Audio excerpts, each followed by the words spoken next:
Hello and welcome back to the Schooner Pod. I'm Bobby Howard here with, you, live in person on YouTube.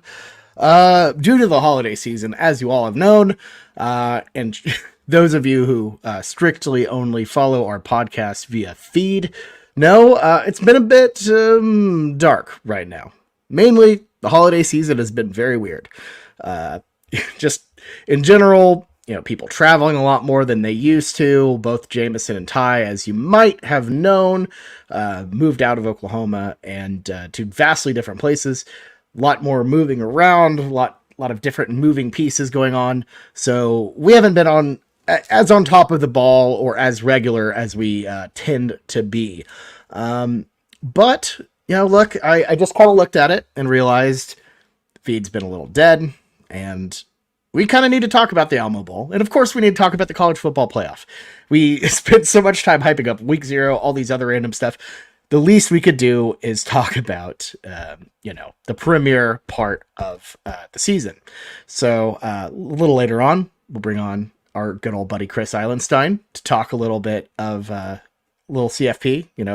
As some longtime viewers and listeners know, Chris is a UT grad, so obviously he's pretty thrilled about things, but we'll talk about that. It'll be great. But before we get into that, just wanted to give a bit of time to talk about the Alamo Bowl. Obviously, not what any of us wanted, not what any of us expected. 6 turnovers will get you beat pretty much every single time you take a football field. I can't think of a time where I've seen OU turn the ball over 6 times and win a game. The last time they turned over the ball this much was in that putrid Russell Athletic Bowl against Clemson, with that Brent Venables defense that just completely stomped the Sooners. So a little bit wild there. And I think really the thing I want to address and the thing I want to talk about right now is there are some parts of the fan base that are taking this loss particularly hard. And I get it. We're a passionate group. We all want OU to win. We all want OU to succeed. And also, we all don't want to get roasted by our friends, colleagues, and, of course, the internet. Which, on that night, they were getting roasted. And that's fair. It's football. It's sports. That's kind of what happens. People love to roast. People love to hate. And when you're a program like OU, you make yourself a bit of a target, especially when you react that way. And I understand the frustration with Jackson Arnold. The freshman quarterback in his first ever start didn't have a great performance, to say the least. It was pretty bad. Had moments of great. That touchdown pass to Brennan Thompson was wonderful. Same with the touchdown to Nick Anderson was great. But ultimately, he is still very raw. He needs an offseason to get ready. And look, if you're judging the way this program is going forward based on that Alamo Bowl, I think you need to understand what ball games are now. Frankly, you need to reevaluate it, because it's not. Especially when you have a lot of people transfer out or hit the draft or whatever. I mean, our starting quarterback wasn't playing with the team because he's on Oregon now. You have to realize that it can change things. You have to look at things in context beyond just wins, losses, all of that. And I'm not trying to make excuses. It was a bad loss. That is a game OU should have won. You look at the ESPN matchup predictor is, I think, 94%. Towards the end of the third quarter, when OU was about to put the dagger into Arizona, they were supposed to win that game, and they screwed up. The execution wasn't there. But I don't think you can look at that game and say the program is going in a bad spot, or it's doomed, or it's going down the toilet, because it's not indicative of the entire season. There are moments in the season that weren't great. There are moments in the season where OU botched it. Kansas, Oklahoma State, I mean, you name it. It happened. But that's not really the whole of the story. And, to me, it seems a little harsh to really pin the season on a makeshift team that had, a freshman starting quarterback and a just offensive line that was blown to shreds that desperately needs love in the portal. especially after Caden Green transferred. It. I think people are a little too harsh on him. It wasn't great. Definitely shouldn't be happy about it, but ultimately 129's done. The season's done. That team's done. And yeah, I get the anxiety going into the SEC. It's going to be nerve wracking. It's going to be tough, especially now that programs like Texas have obviously taken a college football playoff jump. Missouri has taken a massive leap. They were supposed to be the easy team we were playing, or one of the two easy teams between South Carolina and them.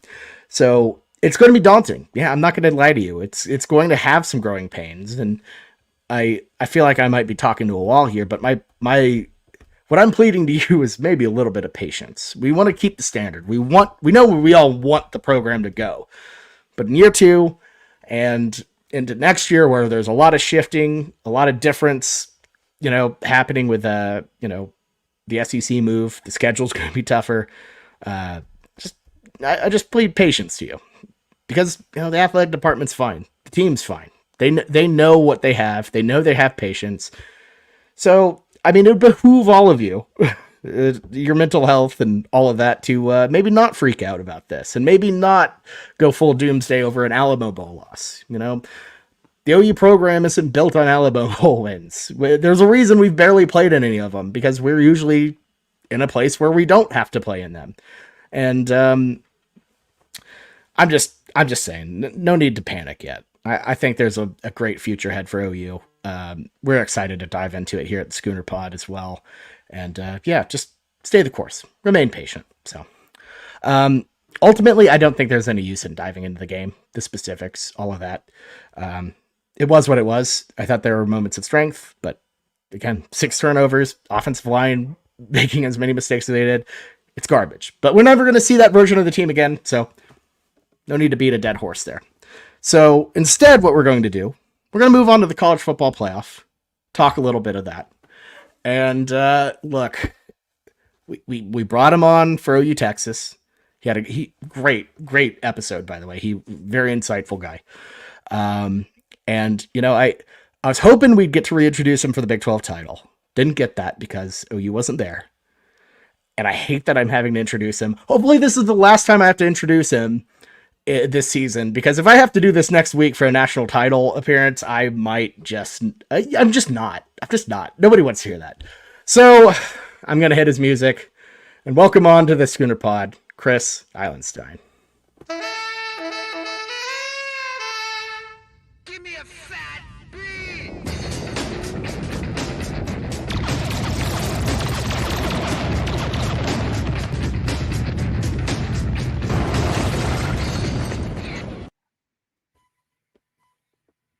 Chris, welcome back onto the show, man. It's been a wild couple months since we saw you last, after that Red River game, one for the ages, one I'm sure we don't need to dive into.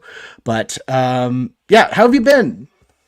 Been doing pretty well. That intro kills me every time. I love that so much. But excited to talk some Texas football. I feel like this Texas team had a little bit of like a mid-season lull, which was concerning, and then really turn it on at the end. And so excited that we got the opportunity to play in a playoff game, our first one ever, and we'll see how it goes.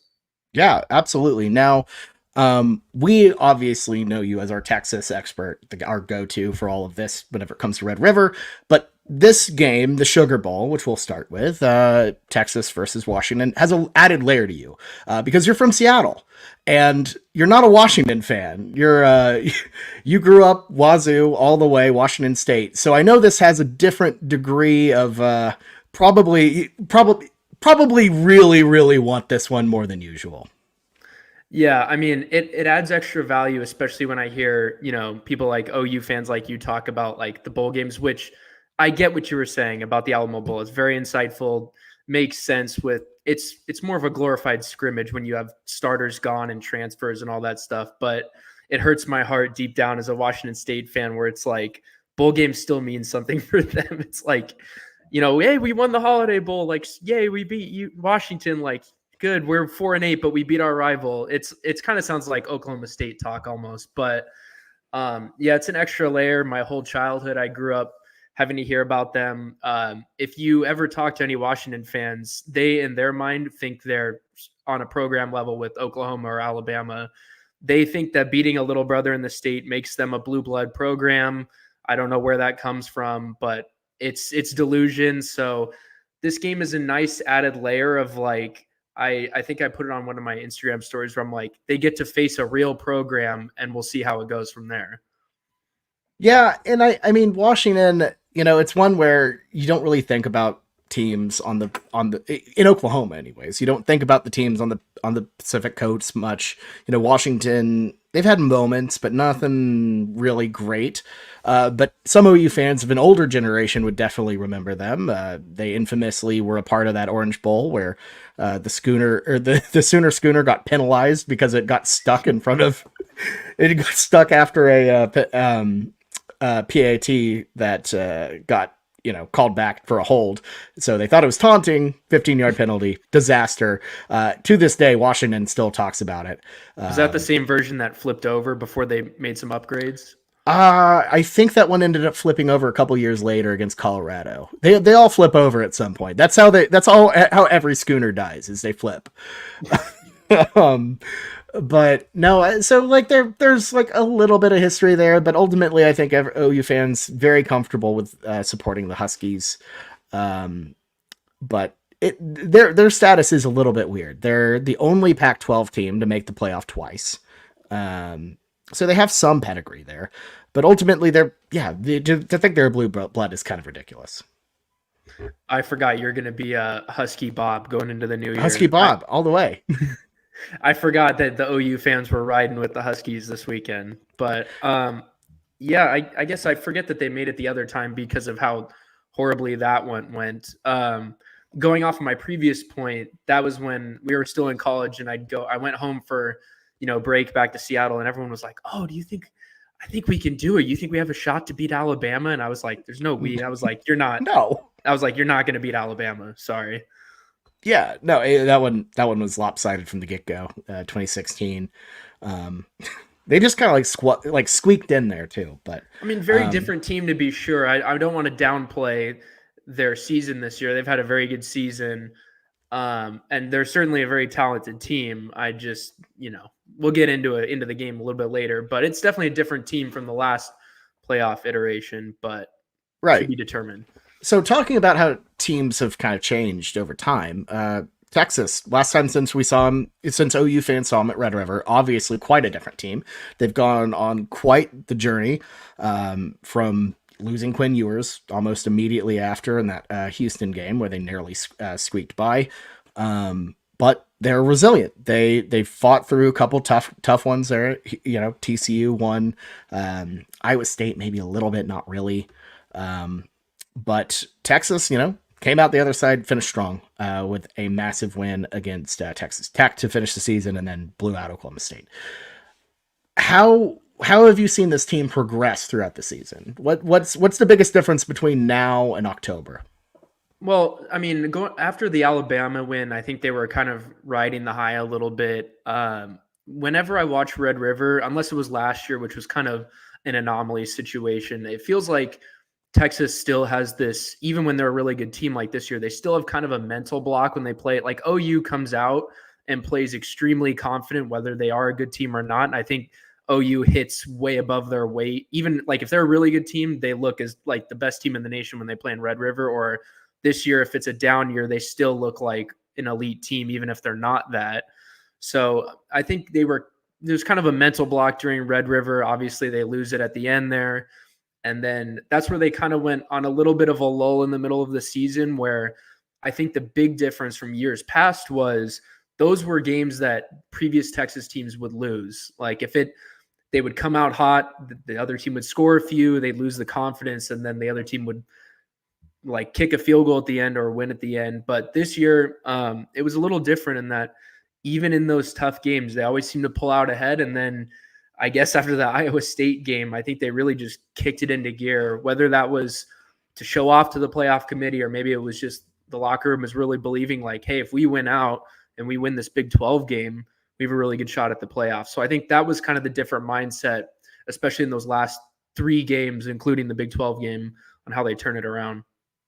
For sure, for sure. And I think that's something I've been impressed with Texas, and what Sarkisian's done is, just you know, I don't want to say the tagline, but making sure they run through the tape and keep their foot on the pedal. I'm not going to say anything about gas or brakes, but they've done a really good job at finishing games, completing things, even when things go bad.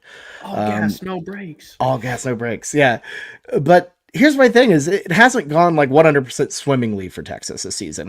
They've had their ups and downs. Malik Murphy coming in at quarterback, obviously probably won't be with the Horns due to hitting the, transferring to, where did he end up going? Duke, right? Yeah.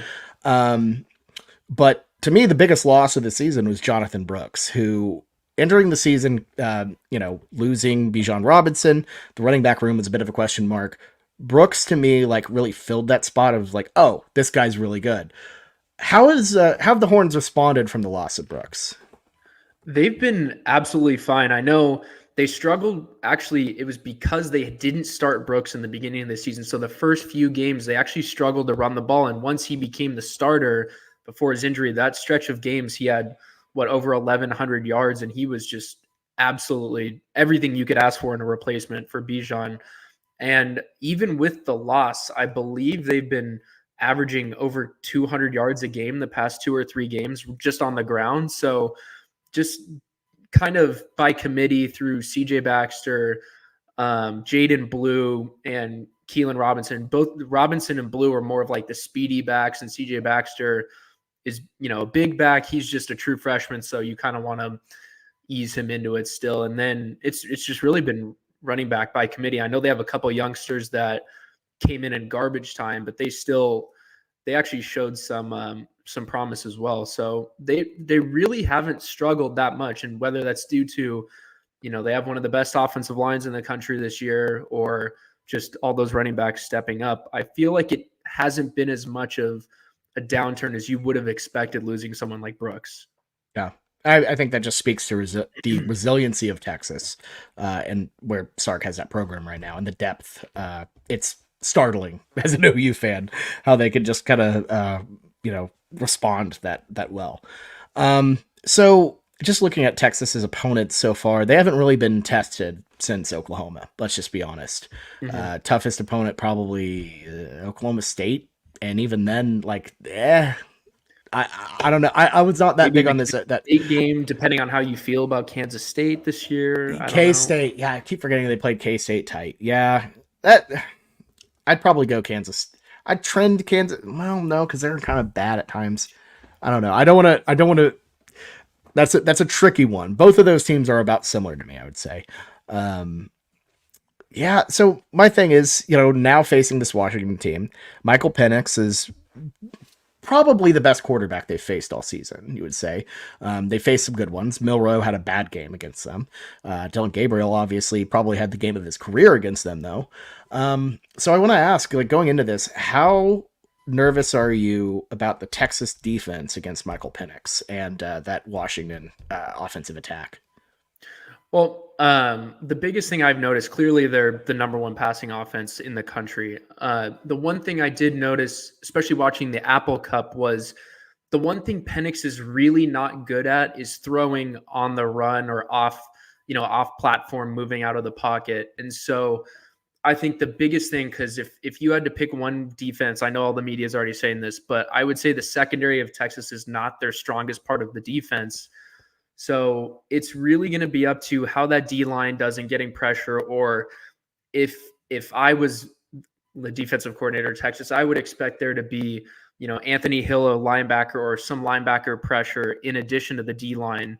They're dominant alone, but then add in another linebacker. I'd expect the blitzing percentage to be up quite a bit to at least get him to roll out. He seems to make a lot of errant throws when there's some quarterbacks who just throw incredible on the run, like Caleb Williams or whoever, but he just doesn't seem to be able to have that in his toolbox. And so I think another thing that gets downplayed is the fact that their center is 270 pounds and Tavondre Sweat is 360 pounds, almost 100 pounds heavier. Yikes. So we got to assume he's getting double teamed And so I think that frees up Byron Murphy, other defensive linemen who are even defensive linemen you don't hear about, like Alfred Collins and them are still NFL draft picks.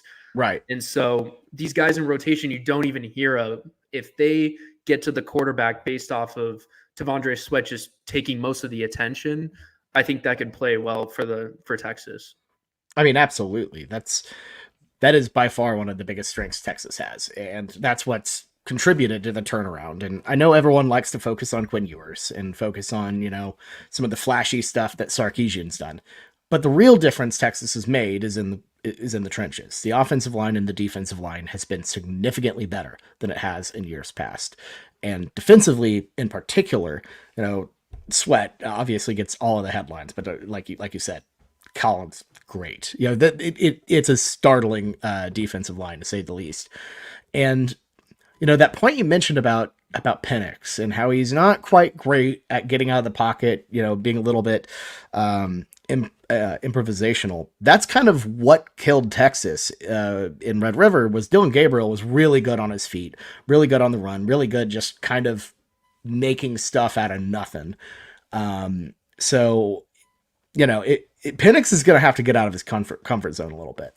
And I will say, I know year to year teams are totally different, but we did see this matchup last year in the Alamo Bowl. Are there any thoughts from that game that you think you can apply to this one?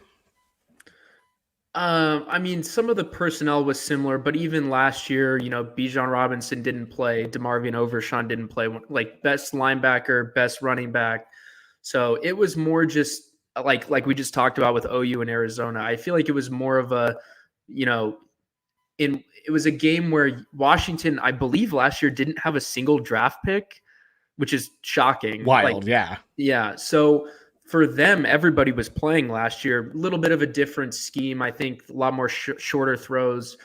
But I honestly don't take too much away in that it was a Washington team that was playing most of their people, and Texas was frankly not the same team as they are this year, and their two best players were not playing. That's fair.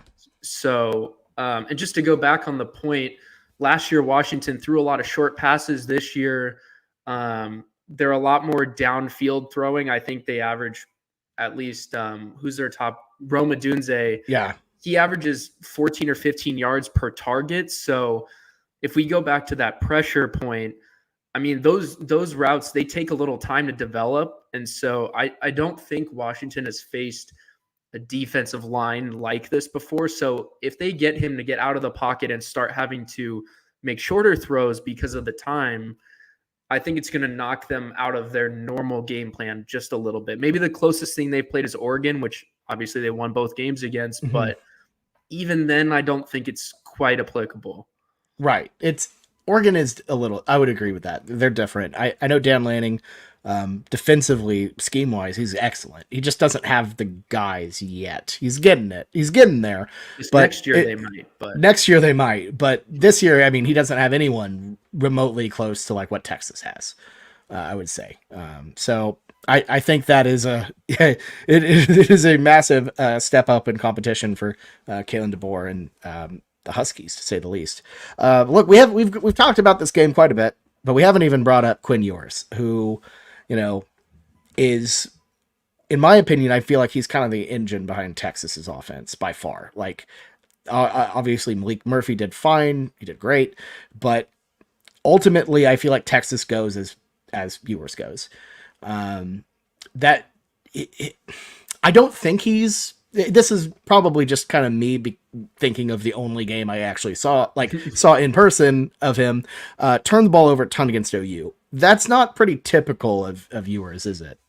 I'm sorry, weren't you there last year for the 49-0 one? Well, no, he wasn't even that impressive in that one, though. Like, here's the thing: if you actually look at the numbers, it wasn't that great. It was decently pedestrian.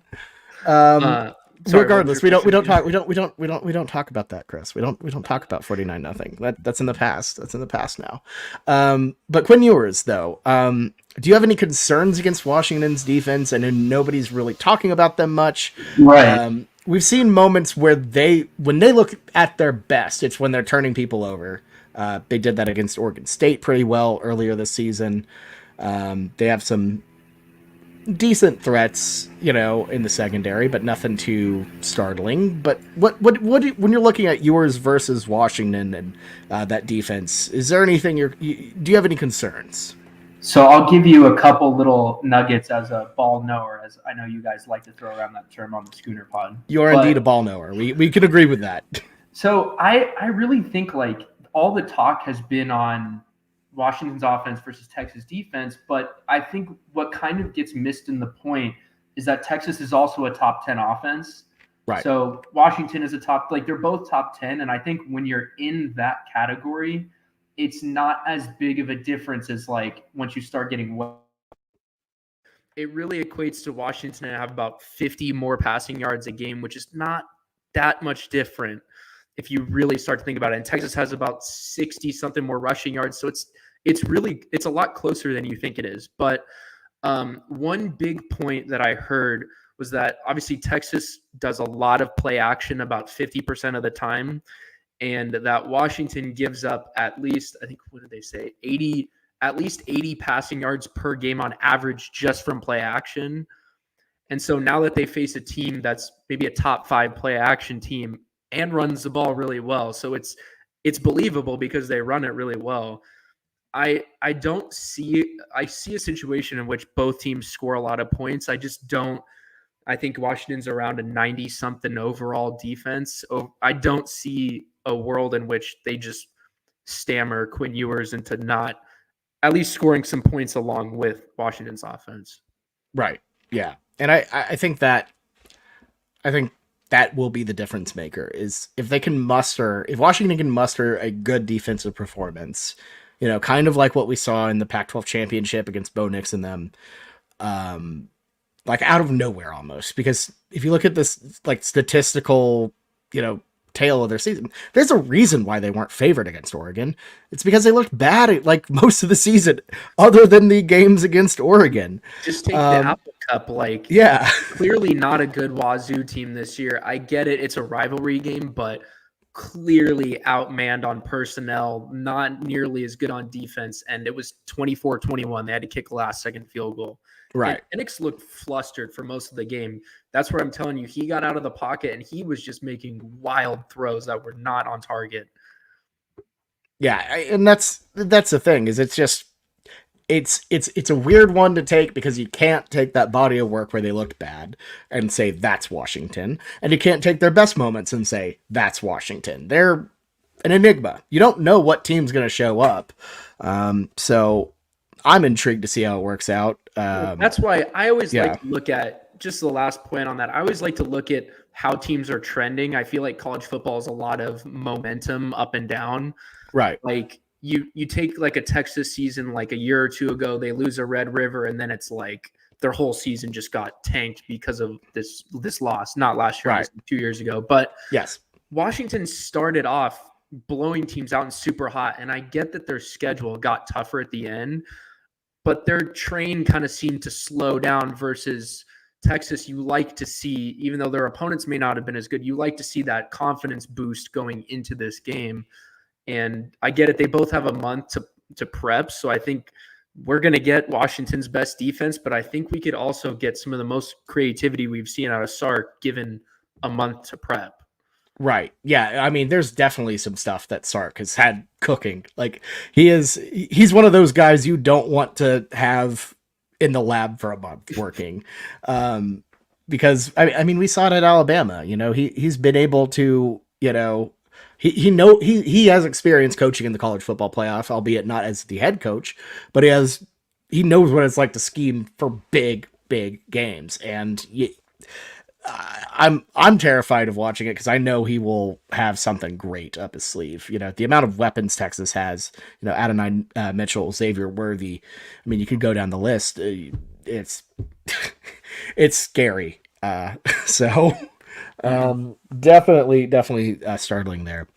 Okay, I think we've basically covered just about everything in this one for, not everything. We could talk for a long time, but for a loose, OU football podcast talking about the college football playoff, I think we got a pretty good one for Texas.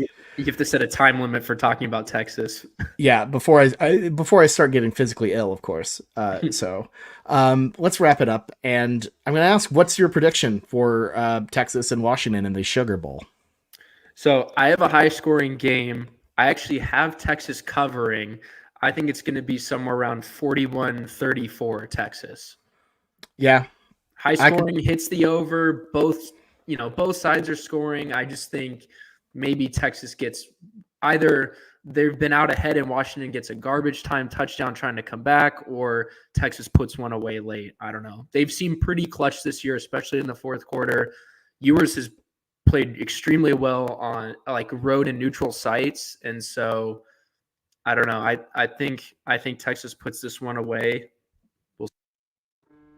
I get that, and my prediction might be a bit of copium, but I'm going to go with Washington 38, Texas 35. Let's go super specific. Burt Auburn misses the field goal to tie the game. I feel like he's due. I feel like he's due for a big moment. He's been big in big ones, but he's just due to screw it up. So we're going to go Burt Auburn to miss the field goal to tie the ball game. But, look, that's what I want to happen. But if we're being realistic and looking at, brass tacks, both of these teams, the location, the Sugar Bowl is going to be packed full of burnt orange. Everything we know about that. Like, the tickets are all going to Texas, essentially. Shout out to the free market. It just feels like it's going to be a Texas win, and I hate it because as an OU fan, we've had so many years where we've gone to the national championship or been in the playoff and are geographically, disadvantaged, playing Florida State or Florida in the Orange Bowl, playing LSU in New Orleans. So the fact that Texas could be in a national championship in freaking Houston on their first go in forever, I hate it. I really of course they just, everything lines up perfectly, but, I'm going to go Washington again, partially probably because of the Cope, but I think Texas has a really good run. And I mean, I'll put it this way. Don't let them get hot. Don't let them get out of this game, because if they do, they're going to win the national title. Because these next two teams we're about to talk about a little bit, Michigan and Alabama, I think Texas can beat either. They already beat one of them in Tuscaloosa. So wait, can you hear me all right? Yeah, I can hear you. Oh, sorry. You cut out. I missed the part. I don't know why my computer was loading, but I missed the part after you said Brent Auburn was going to miss the field goal. But then you came back on and you were like, I still feel like Texas might win the game. So I was like, where's he going? Well, you said 38-35, right? 38-35 is my call, yeah. Yeah. I mean, that lines up with the storyline for both of ours, high-scoring game. One thing happens at the end. I think this one – I think that checks out. You muted a bit there. You said you think this one what now? I think both games are going to play out tight, so that seems like a fair assumption. Traded blows back and forth, and something happens at the end. So, yeah, I think it's going to be I think this is going to be the first time we have two college football playoff games that are really, really good. And let's talk just a little bit, because neither of our expertise are in Alabama or Michigan. You don't have a tie to either of those. As far as I know, you haven't gotten your doctorate at Michigan or Alabama. I don't know if there's a doctorate of sports business, but if there was, I'm sure you'd look into it. So I think this one, I'm really intrigued in this one, because Michigan, to me, I feel like they've been solid, but they haven't really faced a team like Alabama. Ohio State, to me, isn't that team. They have the guys, but they don't have that physicality. They don't have that toughness that an SEC team like Alabama or Georgia, or even future SEC like Texas presents. So we've seen how they looked against Georgia, that first iteration. They've gotten better since then. But as you know as well, as a TCU fan, TCU, undergrad guy, they kind of got best around in that Fiesta Bowl. So they're trying to avoid going 0-3. I don't know how to feel about Michigan entering this. I don't feel super confident, honestly. I think this one is a lot harder actually to predict, I feel like, than the other one, because the other one, either way it goes, high scoring game. This one, I can't quite figure out. Obviously, Alabama is not the same team that they started the season with. And I think beating Georgia has been such a big momentum boost for them. But what I will say is I think win, and I'm not sure I'm ready to put my confidence in Jalen Milroe just yet. He's still young. He's still is a little hit or miss with throwing the ball. And so I think if Michigan's corners are really good and their secondary is actually one of their strong suits this year, I just think I'm torn. Like flustered, he's not hitting his throws, and he has to start trying to like run his way out of trouble. I'm not sure that gets them. On the flip side, as you just mentioned, Michigan has basically put together 3 seasons in a row of undefeated, and then just loses their game in the playoffs. I think for one thing for Michigan, losing I think it was their tackle, right, in the Iowa game. Something like that. Yeah. It hurt their run game a lot more than people realized. They were averaging under 3 yards a carry against Iowa, and Alabama does have a good defense this year. So I think if Michigan doesn't get their run. Yeah, and I mean, that was the thing with Michigan last year is Blake Corum and Donovan Edwards were like dominant forces, and they just kind of haven't been this year. And not only that, but like this is like a very bad team to not be good again. So they definitely need Harbaugh or whoever needs to get in the lab and find ways to spring them open. But we've seen years where, Michigan has these Joe Moore award-winning type of offensive lines, and then they get to the playoffs when it counts against not Rutgers or Indiana or Iowa, or not Iowa, but you get the point, and they don't look the same. Like we've seen that with like OU in 2018 was the same way. And it's going to be interesting. That's the one thing that Michigan needs to do is make sure they can run, so you don't make like Alabama needs to make JJ McCarthy beat them. He's good, he's solid, but he's not that good where he can beat you, and that's right. That is right there the crux of that game. Because I think go ahead. You got it. I think that's how the Fiesta Bowl played out last year. Was like Michigan had a game plan coming in on absolutely threw a game at them that they were not prepared to play and turned it into this like march down the field, score back and forth shootout game that is completely not in Michigan's wheelhouse, right? And once Michigan got behind a few scores, they made it closer than the game really was, but they just, from a coaching perspective, once they just seemed to see a game plan they were not prepared for, and they just completely looked like a different team. And when you're going against like he probably has some stuff up his sleeve, and then you add in Jalen Milroe, if he does have a good passing game, and now he can run the ball too. He's kind of like an off-brand Lamar Jackson in a way. It really presents like a very tough challenge for them. Absolutely. And they haven't really dealt with running threats either, like at all in in the Big Ten. And it's one of those things. I know Whitman, in the chat mentioned, the old Batman with prep time, argument. And that's Nick Saban. Nick Saban hasn't lost a college football playoff, non-national championship college football playoff game in 10 years, since 2014, that Sugar Bowl against Ohio State. So he has been really, really good when he's had a lot of time to prepare for a big game. And, I mean, it's scary what you can do with that. They've refocused. They when they're good, they're good. And when they show up for big games, they're really, really good. And I feel like Milroe did a lot of growing up after that Texas game. That was kind of his trial by fire, trial by combat or whatever. And after that, I think he's gotten better. He's figured it out a little bit more. So I think he definitely can show up big against Michigan and have a big game. And I don't know, it's gonna be. I don't think I've been this excited for a pair of college football playoff matchups, really since since the advent of the college football playoff.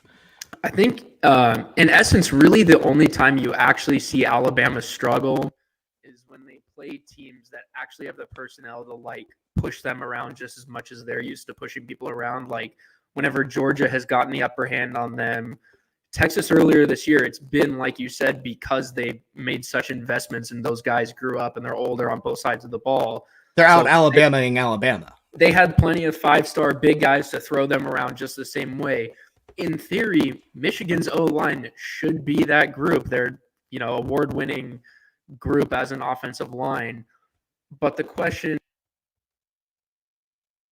this year, they've gotten over the mental block of beating Ohio State, but what happens? I don't know. What happens when they start playing a team like Alabama, who's just as big and physical as you on both sides of the ball? Really, I don't know.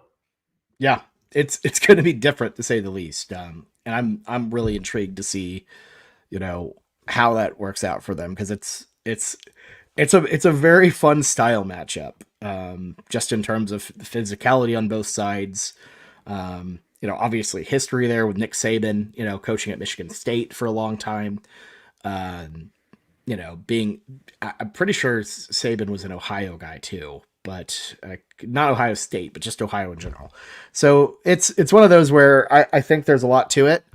And I mean, it's going to be so fun. It's going to be such a fun matchup. And I'm sure it'll be fun for you too, because you get that one first. There's nothing worse than being the first one, and then you're like, I don't want to watch football the rest of the day if you lose. You're like, I don't want to do this. It's going to go hole up in a corner. Yeah, it's the worst thing. It just ruins the rest of the sport for you. So, Red River. yeah. I just went home and I was like, nope, not going out, not doing anything. I'm just going to get under a blanket and just kind of turn all the lights off. And Look, that's how it was after Red River in 2018. After Kyler, you and our friend Ace were like, "Come on, go out, let's go, wake up!" And I'm like, "No, not happening." I've just been wandering throughout the fair by myself, drinking wax cup beers. That was the one when you had the punch spilled all over you, right? Yeah, the night before the oil barons. Yeah, we showed up at like red stain all over you. It was a bad time. Look, that was an interesting year of my life, to say the least. Oh, my coupons are spent. I spit my coupons. That was that if you know, you know. That was an interesting year of my life. I think a close second might be OU TCU last year, 2022. Oh, that was a full-on depression one. Yeah, but it was like at that point it was like a weird depression / acceptance / I don't know what the hell is going on. That was you all the way though, because you took a little nap right after that game. So lights are on, but nobody's home. Yeah, no, we've had some good football games together, to say the least. Good memories, but yeah, we're not gonna. Let's be honest. It's 43 minutes into this. I don't think we have a ton to say about Alabama or Washington.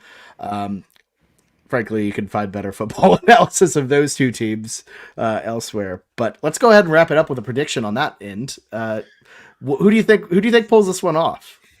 You know what? I'm gonna ride the hot hand. I'll say 27-20 Alabama. Yeah. A rematch. But my last point is I have a good feeling. I think if Texas wins this first game, I don't see them losing the national championship. I don't know if that sounds weird, but I don't know. It's hard to beat Alabama twice. I get it, but I think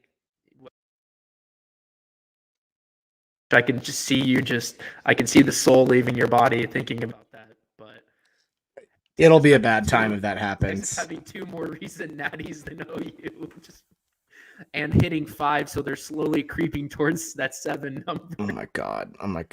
But we okay, can't have but that happen. Yeah, 27-20 Alabama. Let's just say that while I don't necessarily trust either quarterback, Jalen Milroe, I think, is one extra tool to use that JJ. I really don't trust JJ McCarthy. I don't think he's that good. And let's just say Texas Alabama Natty rematch. All right, I like it. I'm going to go with Alabama as well. I'm going to go with 24-10, but a game that's closer than that score looks. Like Alabama sitting at 17-10 and then scores that last touchdown to like put them ahead for good. I think it'll be a hard-fought game. I think both offenses will find a lot of opposition against really tough defenses. The physicality will be definitely on display, but ultimately I kind of think Alabama offensively just kind of has a little bit more horses than Michigan on this one. So Alabama, Washington, Natty is my call. Mainly due to the cope. Mainly due to coping. But the Greg Sankey Stein.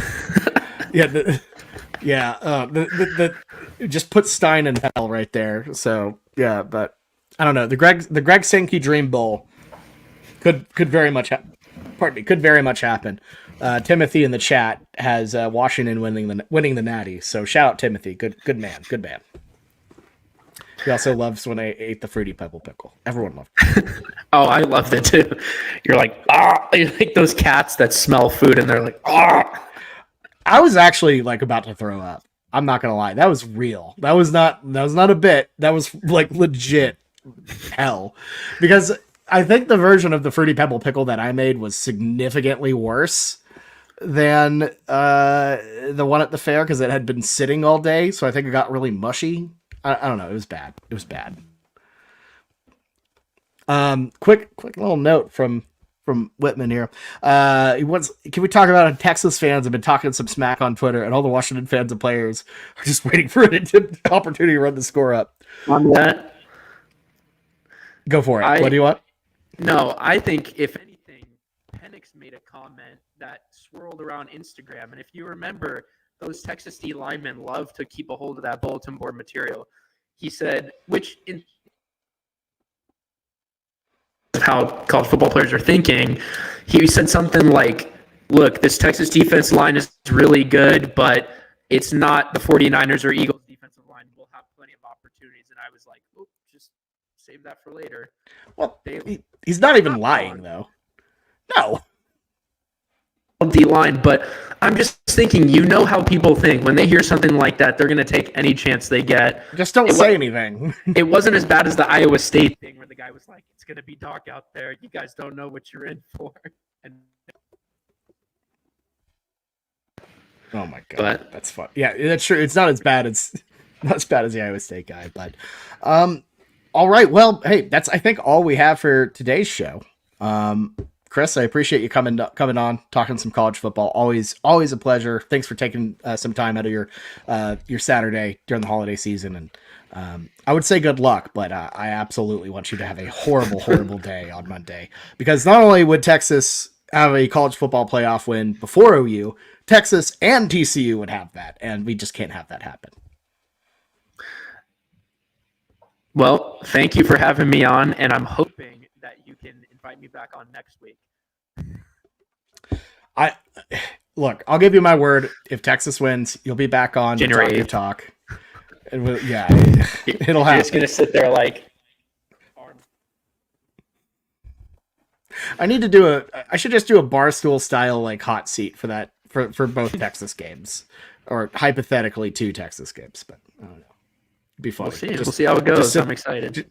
Just sit there in misery the whole time. But, all right. Well, thank you all so much for listening to today's special episode of the Schooner Pod. We'll be back regularly sometime soon. Honestly, I don't really. We haven't discussed a regular schedule, but this is the last episode of 2023. It's been a great year, a fun year, an up and down year. We started the year with old TPPN, RIP.